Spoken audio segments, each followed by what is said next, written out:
Petite info en facecam avant de commencer pour vous signaler, donc on va refaire une petite vidéo redécouverte plutôt, d'un jeu sur Switch. Donc voilà, on va redécouvrir le début du jeu ensemble de la Switch et ce sera l'occasion de lancer un petit défi à un YouTuber.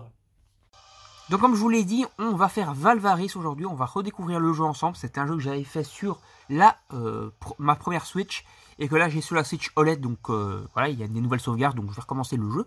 Donc on va redécouvrir le jeu ensemble et je vais en profiter pour lancer un petit défi à Hooper. Comme vous le savez, c'est mon youtubeur préféré. Et je sais que c'est le genre de jeu qu'il adore puisque c'est un mélange entre du Castlevania et du Metroid, donc c'est un Metroidvania qui est très sympa, qui est assez difficile. Vous voyez là j'ai fait déjà un petit essai de 3 minutes pour l'enregistrement pour si ça passait. On va lancer une nouvelle partie. Et donc ce Metroidvania est quand même assez difficile, mais il est tout à fait réalisable. Et franchement, il a quand même une bonne gueule, une bonne DA. Franchement, il est très très cool. C'est vraiment un gros mélange entre du Castlevania et du Metroid à tous les niveaux. On aura par exemple un fouet à un moment dans le jeu. On aura des espèces de pistolets comme pour Metroid. Donc franchement, c'est un gros mélange. Et en plus, le jeu, et on va essayer de passer quand même la cinématique. Voilà, on veut voir du gameplay. Et en plus, le jeu est quand même très beau. Le gameplay répond plutôt pas mal. Franchement, c'est un très bon jeu, que je trouve, en tout cas. Dans la veine des jeux de plateforme comme ça, Metroidvania, mais récent, moderne. C'est franchement un très bon rapport qualité-prix. Ouais, je crois que le jeu coûte à peu près 20 €. À moins qu'il ait baissé de prix, mais à l'époque, j'avais payé 20 € il y a quelques mois de ça. Et franchement, bah, il est très cool.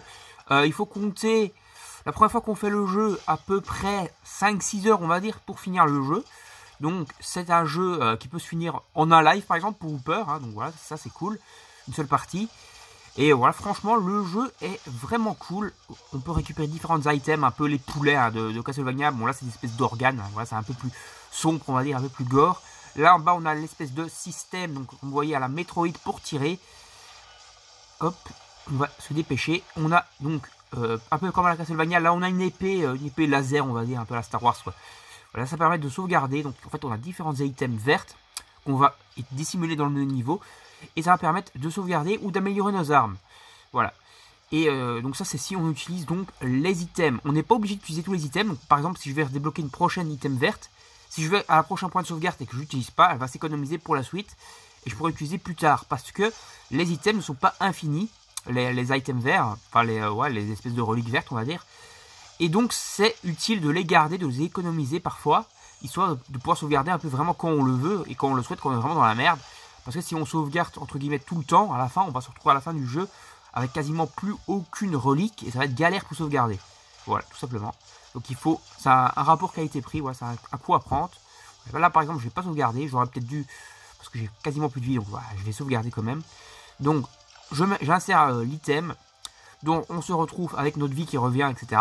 Voilà, normal. Et on peut accéder à ça, et donc plus tard dans le jeu, on va pouvoir améliorer nos armes avec des minerais sanguins qu'on va débloquer. Minerais sanguins qu'on va trouver cachés dans différentes parties du niveau. Voilà, c'est des secrets, on va dire. Ils sont planqués parfois sur des ennemis, parfois cachés à différents endroits du niveau.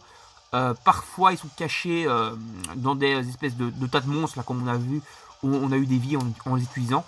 Et donc ces minerais sanguins vous permettent d'améliorer nos armes, etc. Donc là, on a une espèce de demi-boss vite fait à battre, c'est pas très compliqué. Et une fois qu'il sera battu, on va pouvoir passer à la suite du level. Voilà, tout simplement. Hop, là, on reprend de la vie, on continue. Voilà, là, de nouveau, un item. Vous voyez, au début du niveau, au début du jeu, c'est facile de les avoir, mais il faut mieux en économiser quelques-uns, surtout pour la suite et fin du jeu. Putain, allez, dégage, toi. On va quand même le prendre, du coup, hop. L'idole de résurrection. On va pas l'activer ici, même si je devrais nouveau, parce que j'ai encore joué comme une grosse savate, et j'ai pris pas mal de dégâts. Hop, on va éviter de tomber dans le trou, ça serait con. Donc, comme je vous le disais, il y a des différents embranchements dans les niveaux qui permettent de débloquer. Voilà, j'aurais dû sauvegarder, parce que du coup, je suis mort maintenant. C'est pas grave, donc là, vous voyez, on va hopper à l'item précédente, enfin, à l'idole précédente, pas à celle... la dernière que je suis passé, donc juste avant le boss. On va essayer de le réavoir aussi bien, parce que je l'avais eu facilement la première fois, donc on aimerait bien pouvoir le réavoir. Et franchement, bah, la DA, la bande son, le gameplay, franchement le jeu est très très cool, très très riche. Franchement c'est un super jeu dans la veine des, comment dire, dans la veine des Castlevania et des Metroid. Et donc voilà, ça c'est super cool. Donc j'ai 2 idoles, donc je pourrais peut-être les utiliser. Mais j'aurais peut-être... Ah là là, je crois que j'ai fait le con. Non? Ouais, j'ai fait le con. Ah non, c'est bon. On a moyen de... Je pensais qu'on pouvait aller vers le bas. Je suis vraiment trop con. Oh là là, vous voyez que le jeu est quand même assez punitif. Hein, si on joue vraiment comme des brels comme moi, hein, surtout. Mais voilà, franchement, c'est un coup à prendre. Mais il est facilement maîtrisable. Le gameplay réagit quand même aux petits oignons. Et donc franchement, ça c'est un bon jeu. Live app, on va dire, par Hooper. Ou tout simplement un bon jeu pour vous aussi, si vous souhaitez le faire, si vous avez envie de faire un bon jeu dans la veine des Metroid, des Castlevania, etc. Prenez-le. Voilà. Je pense qu'il y a une démo en plus, hein, donc voilà, le jeu est une possibilité de le faire en démo avant de l'acheter. Là, je suis sur la version Switch, je ne sais pas, donc voilà, vous vous en doutez, je ne sais pas si le jeu est disponible sur d'autres supports. Voilà, ça je ne sais pas. Mais sur la version Switch, franchement, ça rend déjà super bien. Il est super cool. Franchement, c'est un bon jeu, quoi. J'avais passé des bonnes heures de fun dessus la première fois que je l'ai fait. Je vais encore réussir à crever, quoi. Je suis vraiment une brêle. Voilà, plutôt que vous montrer en boucle les mêmes niveaux et jouer comme un vieux caca, on va s'arrêter là. J'espère que ça vous aura plu, que ça vous aura quand même convaincu, même si je joue vraiment mal. Et donc voilà, ça donne pas spécialement envie de découvrir le jeu.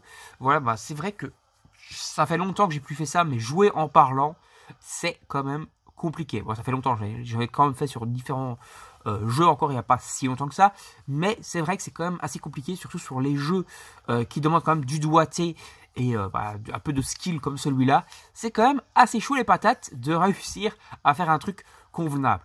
Allez, on va se retrouver vite fait en face caméra pour vous dire un petit au revoir, et après on s'arrêtera là pour cette vidéo. Donc voilà, en conclusion, Valvarik, je vous le conseille largement. N'hésitez pas à vous le procurer si vous souhaitez avoir un jeu de plateforme dans l'ancienne veine, un peu rétro, avec des difficultés quand même assez relevées.